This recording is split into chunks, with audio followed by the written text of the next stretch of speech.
Ternyata luar biasa meskipun dengan suasana Covid seperti ini, semangat paskibrakanya, semangat mengibarkan benderanya tetap tidak mengurangi makna. Kak Eli, biasanya persoalan teknis yang ditakuti itu adalah satu, bendera kebalik, kedua bendera robek, ketiga nyangkut talinya. Ya, itu yang menegangkan tuh di momen seperti itu Pada saat biasanya. mau membentangan. Saya ingat itu berkibar. pernah kejadian juga kebalik itu ya. Terus di 2017 atau kalau nggak salah, saya ingat itu waktu pas mau dikibarkan kok lama sekali ditungguin. Kenapa? Talinya keras ternyata. Talinya mungkin ada sesuatu yang nggak perfect di situ kan. Jadi makanya disitulah biasanya kita paskibraka di situ memang masa-masa yang sangat menegangkan sekali gitu. Karena kan biasa latihan di tempat yang berbeda dengan bahan kain yang berbeda gitu. Itu juga ada pengaruhnya juga ya. Iya. Itu kalau tadi kan kita ngelihat wajah siapa pembawa bakinya itu ya, apa yang bawa bendera, bendera. Itu kalau kamera itu kan agak jelas dia. Jadi tarikan nafasnya itu Wah ya. Tegang ya. tegang itu pasti tegang memang ya kalau itu. Ya, situ masa memang yang menegangkan itu memang untuk paskibraka nasional ataupun paskibraka provinsi dan kabupaten itu saat mengibarkan bendera itu. Karena di situ tiga orang itu ya. Iya, 3 orang ini detik-detik proklamasinya kan di situ saat dikibarkan. Jadi begitu dikibarkan itu perfect, sempurna, disitulah kebanggaan kita sebagai paskibraka gitu. Ini Kang Asep juga paskibra juga kan? Saya kabupaten. Di kabupaten. Juga mengibarkan bendera juga? Saya enggak. Saya di pasukan. Di pasukan? Yang banyak saya. Tempat 5. Oke. Ya, ini kita saksikan nampaknya Pak Presiden Jokowi sudah keluar dari kawasan Istana Presiden ya. Tapi memang biasanya kalau paskibraka itu yang terkenal itu yang pembawa bendera gitu ya. Itu pasti udah terkenal kan? Itu ya. Yang 3 orang itu sama Mbak Elisa ini gitu. Ya mungkin karena yang bawa bendera cuma satu kan. Sementara kalau pasukan banyak benar itu. Dan itu paling disorot. Paling disorot. Itu cara memilihnya gimana sih Mbak Elisa dulu itu? Waktu itu kita memang saat kita latihan selama 1 bulan di Cibubur itu tidak ada menentukan dari provinsi mana atau siapa, tidak. Semua dikasih kesempatan dari seluruh provinsi. Waktu itu kita ada 27 provinsi, ada dari Aceh, dari mana-mana semua. 27 waktu itu. Sekarang udah 33. Iya, jadi kita waktu itu semua dikasih kesempatan untuk membawa bendera pusaka, tapi begitu hari hanya, disitulah baru kita diumumkan gitu. Itu Jadi deg-degannya. saya juga kaget gitu kan, gitu terpilih menjadi pembawa bendera pusaka yang memberikan kepada presiden saat itu. Jadi di pagi hari tanggal 17 sebetulnya semua anggota paskibraka tidak tahu. Iya, belum yang tahu, akan. belum tahu. Oke. Gitu. Paginya aja baru kita tahu bahwa yang pegang bendera pusaka dari Kalimantan Tengah gitu, dan dari Bengkulu waktu itu ya waktu itu. Jadi ya kita siap semua. Semuanya harus siap ya. Semua harus siap. Siap perintah aja. Iya, pokoknya ketika dinyatakan Anda yang memegang membawa bendera, pusaka, Anda harus siap. Iya, siap. Oke. Kang Asep, ini sebetulnya ada beberapa hal yang cukup menarik sebetulnya. Ini kan semua boleh kalau saya sebut simbol-simbol sebetulnya ya. Nah, ini sebetulnya ada makna-makna yang terkandung nggak sih yang mungkin bisa diterapkan dalam kehidupan kita sehari-hari dalam mengisi kemerdekaan, terutama ya mungkin bagi kalangan pemuda juga dan pemudi. 2020 ini adalah momentum yang menurut saya sangat penting karena 75 tahun kemerdekaan Indonesia ini nyaris tidak akan terulang. Momentum-momentum itu biasanya selalu dirayakan 1 tahun, 5 tahun, 10, kemudian 25, 50, 75, dan nanti 100 tahun. Dan itu 2045 ya. Nah, jadi momentum ini momentum yang penting. Jikalau kita kemudian mengatakan bahwa perjuangan kemerdekaan itu telah selesai, itu salah. Kenapa? Itu salah. Ini saya garis bawahi ya. Ya, jadi kalau dikatakan bahwa perjuangan untuk mencapai kemerdekaan itu selesai, itu salah. Kenapa? Karena kemerdekaan yang kita nikmati hari ini tidak mungkin lahir kalau bukan berkat perjuangan para pahlawan bangsa kita di masa lampau. Dan masa depan Indonesia maju yang gemilang dapat menjadi milik kita atau bahkan menjadi milik anak cucu kita, itu tidak mungkin diraih kalau kita tidak memperjuangkannya hari ini. Oke. Jadi hari ini adalah perjuangan untuk mencapai masa depan itu. Artinya gini, kalau kita bicara kemerdekaan dalam tanda kutip, penjajah kemudian pada saat itu sudah pergi gitu ya, pada 17 Agustus 1945, iya, gitu. Kita proklamasi pada saat itu. Betul. Tapi sebetulnya kemerdekaan ini adalah sesuatu yang harus diperjuangkan. Ya. Begitu kira-kira maksudnya. Betul. Nah, upaya apa dalam mengisi kemerdekaan yang sudah kita perjuangkan? Tentu pelajar mesti belajar dengan rajin, mesti mendalami dirinya, membangun kapasitasnya, melakukan pengembangan diri di bidangnya masing-masing. Karena cita-cita Indonesia merdeka seperti yang termaktub dalam Undang-Undang Dasar Negara kita tahun 45, seperti yang disampaikan Pak Trisutrisno tadi, merdeka, bersatu, berdaulat, adil dan makmur. Ini adalah sebuah proses. Sebuah proses yang tanpa henti, yang jikalau terputus memori kolektif bangsa kita, ya kita nggak akan bisa melanjutkan. Oleh sebab itu sejarah sebagai gerbang untuk masa depan. Sejarah adalah gerbang untuk masa depan. Kenapa? Karena kita hari ini adalah kita masa depan itu. Jadi kalau kita ingin terus merdeka, terus ingin Indonesia ini berjaya dan maju, harus ya tentu dimulai kita dari mesti sekarang. berjuang. Nah, berjuang melawan lupa, saya pikir salah satunya. Nah, Oke. ini yang tidak dilakukan oleh Republik kita. Gitu. Kenapa kita misalnya menyepelekan sejarah? Tadi Pak Trisutrisno mengatakan bahwa kok seolah-olah kita ini kehilangan ruh. Ya. Kita menjadi tidak berjiwa karena kita tidak belajar sejarah. Ya, kalau ditanya siapa sih pahlawan yang ada di uang 10.000? Pasti Anda juga bingung kan, siapa sih pahlawan yang ada di uang 10.000? Nah, Indonesia Tapi ada namanya itu biasanya di bawahnya ada. kecil itu. Dan dari mana mereka gitu. Nah, ternyata Indonesia ini menjadi salah satu negara dengan uangnya yang paling lecek di dunia gitu. Karena kita nggak peduli dengan uang yang kita pegang. Makanya saya selalu katakan kalau ngajar ke adik-adik pelajar atau mahasiswa, kalian kalau belajar sejarah yang paling tepat atau belajar cara mencintai Indonesia itu adalah dengan belajar para pahlawan yang ada di uang kita. Kenapa? Karena kalau kita makin tahu perjuangan para pahlawan, kita akan makin sayang sama mereka. Kita akan makin cinta Republik ini. Kalau kita tahu perjuangan orang tua kita membesarkan kita, melahirkan kita akan makin sayang sama orang tua kita. Nah, the founding father, the founding mother saya orang tua saya. The founding mother, the founding father Republik ini adalah para pahlawan bangsa. Jadi kalau kita nggak kenal mereka, durhakalah kita sebagai anak bangsa. Kalau menurut Anda, Kang Asep, sebetulnya ini sudah mulai agak berkurang atau mungkin agak sedikit terkikis atau gimana sebetulnya? Degradasi yang terjadi menurut saya. Nah, saya percaya bahwa cinta itu bisa diukur. Nasionalisme juga bisa diukur.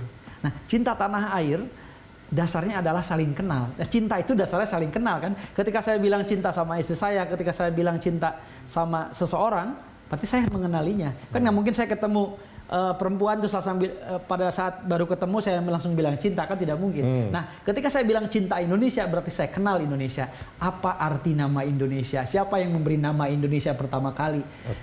Siapa yang melahirkan Republik ini? Untuk apa Indonesia dilahirkan? Apa cita-citanya? Berapa pulaunya? Berapa kebudayaannya? Seterusnya. Nah, secara kognitif menurut teorinya belum proklamasi nasionalisme itu bisa diukur. Jadi kalau ada yang bilang cinta Indonesia lantas dia tidak tahu arti Indonesia, berarti dia cinta buta.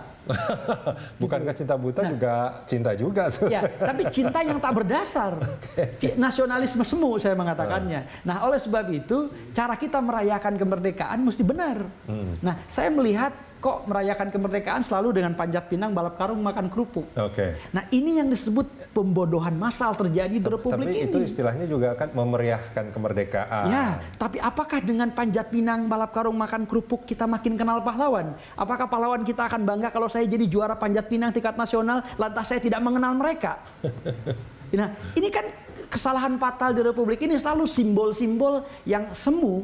Nah, makanya saya selalu mengatakan, kalau mau kita merayakan kemerdekaan dengan bermain atau berlomba mirip pahlawan. Ya kan, lomba puzzle sejarah, lomba vlog, lomba blog, ya kan, lomba baca teks proklamasi, lomba lagu-lagu perjuangan, treasure hunt bertema sejarah, itu juga bisa lucu dan bisa seru. Nah, banyak program yang sudah saya usulkan. Mungkin itu sudah banyak dilakukan di sekolah-sekolah, mungkin di jarang ya. Justru jarang. Nah, ya artinya kan kita tidak makin kenal sejarah, kita tidak makin kenal pahlawan, sehingga Republik ini tidak mungkin bisa dilanjutkan kalau kita nggak tahu sejarah. Nah, kalau menurut Mbak Elisa sendiri, nah ini apa mungkin yang paling pas gitu ya? Tadi ada contoh-contoh dari Kang Asep mungkin untuk mengisi kemerdekaan ini, untuk lebih mencintai Indonesia. Kalau menurut Mbak Elisa sendiri, apa yang mungkin bisa dilakukan untuk membuat semua orang ya, bukan hanya generasi muda saja, untuk lebih mencintai Indonesia? Yang pertama tadi saya mengapresiasi apa yang disampaikan oleh Kang Asep yang mengenai kadang kita lupa siapa sih pendiri bangsa, terutama di Kalimantan Tengah kan. Kebetulan saya bangga dengan orang tua saya, papa saya Jansen Lambung, salah satu pejuang yang mendirikan Kalimantan Tengah. Jadi dulu ada GMTPS, Gerakan Mandau Telawang Pancasila, gitu. Jadi itu tugunya pun ada dibuat di Pulang Pisau, itu di Desa Tangkahen. Nah itu di situ sampai sekarang itu ada rumah sejarah yang sudah ratusan tahun umurnya. Nah itu juga saya bilang sama Kang Asep kan, karena kebetulan dari Dinas Pariwisata ya, coba dong digali gitu kan, apa sejarah-sejarah yang ada di Kalimantan Tengah yang pejuang-pejuangnya yang terlupakan, gitu, banyak yang terlupakan. Nah jadi kita juga ingin agar generasi-generasi muda juga tahu bahwa Palangkaraya tuh ada tuh bagaimana sih gitu. Jadi bukan hanya karena urusan politik, kepentingan politik, sehingga semuanya itu jadi terlupakan dan terabaikan, sehingga nilai-nilai daripada kita sebagai satu negara gitu kan, satu putri dari bagian dari bangsa. Nah ini yang selalu ingin saya terus gali di Kalimantan Tengah khususnya. Dan bagi saya sekarang ini, saya ingat semasa saya masih sekolah dulu ada singkatan itu Ipolek Sosbudhankam. Nah, ini mungkin lupa kali kan, tapi saya ingat sampai sekarang. Ipolek Sosbudhankam, ideologi politik, sosial, budaya, pertahanan dan keamanan. Nah, ini yang harus terus kita pertahankan sampai Indonesia kapanpun untuk generasi-generasi kita yang akan datang. Nah, jadi ditambah lagi adalah pengetahuan dan teknologi, nah pendidikan, nah apalagi dengan new normal ini semuanya serba digital, semuanya serba online, semuanya harus melalui daring, melalui upacara pun yang kita lihat saat ini harusnya virtual, ya? dengan virtual gitu kan. Nah baru tahun ini yang dengan virtual, padahal sebetulnya ya karena pandemi gitu kan. Nah bagi saya sekarang ya saat ini kita mendukung pemerintah untuk bisa terus menjaga kesehatan kita, mencuci tangan, juga dengan new normal ini menggunakan masker, sehingga kita juga tidak takut pergi kemana-mana. Saya dari Kalimantan Tengah juga tadinya takut ke Jakarta, karena katanya itu banyak zona merah, zona hitam lah gitu kan. Tapi saya berpikir kita tidak bisa bergerak, kita tidak bisa melakukan apa-apa. Sementara kita butuh makan, kita butuh bekerja, kita butuh segala-galanya untuk bisa memenuhi kebutuhan kita. Dan ternyata apa yang diterapkan pemerintah, saya lihat bagus gitu ya. Saya sempat naik MRT juga, naik busway, semuanya disiplin, bahkan bersih dan tidak perlu khawatir. Karena disiplin daripada masyarakat di Jakarta juga mungkin seluruh Indonesia, bahkan seluruh dunia menghadapi ini, maka saya percaya itu akan bisa kita atasi bersama-sama dengan kedisiplinan kita. Mudah-mudahan. Gitu. Cuman memang protokol kesehatan itu katanya itu meminimalisir risiko, jadi bukan menghilangkan risiko. Saya mungkin kalau boleh menyambung apa yang disampaikan tadi Kak Elisa ya. Pahlawan dari Kalimantan Tengah, salah seorang pahlawan itu saya sering jadikan sebagai media pembelajaran. Saya kerap menampilkan fotonya. Jadi saya pernah jadi ketua pelaksana HUT RI di kompleks saya. Ketika saya bilang Panjat Pinang balap karung saya akan hilangkan, semua protes. Ya. Karena saya memang sejak 2015 yang menggelorakan semangat itu bahwa Panjat Pinang haram. Dan itu direspon oleh banyak provinsi. Nah, yang menarik adalah dari pahlawannya Kak Elisa dari Kalimantan Tengah. Saya tampilkan fotonya, satu orang pun nggak ada yang tahu. Gitu. Pasti juga abang juga akan tahu nih kalau saya perlihatkan mukanya. Siapa itu? Cilik Kriwut. Itu gubernur kita saya di tahu. Kalimantan Tengah. Tahu ya? Saya tahu. Tahu ya? Tapi kalau lihat fotonya bingung. Karena mirip apa Krisna Mukti. Kalau foto yang itu yang saya sering pakai gitu. Nah, ini saya sering jalan-jalan ke seluruh Indonesia. Ke Ambon saya diprotes. Tahun 2013, Kang, kenapa pahlawan kita itu sudah lama di 1000, bisa pindah tidak 100.000? Saya bilang, saya ini guru sejarah keliling, saya tidak punya kapasitas. Tapi saya mesti bisa ngeles kan, uang 1000 itu dimiliki oleh seluruh rakyat Indonesia. uang 100.000 paling pasti kalian nggak akan punya kan, nggak akan dipegang kan sekarang. Berarti pahlawan kalian jauh lebih kenal. Oh kalau gitu biarin pahlawan kami tetap 1.000 saja. Nah yang saya bingung, saya ke Papua, di Manokwari saya diprotes oleh teman-teman di Papua. Kang Asep, kita orang kan juga punya pahlawan tuh. Pahlawan kita kenapa tidak pernah ada di uang katanya? Kenapa monyet dan burung boleh masuk? Mereka protes karena pahlawannya tidak pernah ada di uang. Menurut Bung Hatta, pahlawan itu adalah album kenangan Indonesia. Kita akan merasa menjadi bagian dari republik ini. Saya percaya bahwa sejarah itu alat pemersatu bangsa. Makin kita tahu sejarah, makin budaya, kita akan makin saling kenal. Nah, celakanya, Bang, orang Papua merasa, yang kedua, merasa dipaksa mempelajari sejarah Jawa dan Sumatera. Mereka dicekokin untuk belajar Cut Nyadin di Penogoro Sudirman. Orang Jakarta, orang Medan itu nggak belajar sejarah Papua, Bang. Tapi sekarang ada Frans Kasiepo kan? Ya, itu karena berkat saya.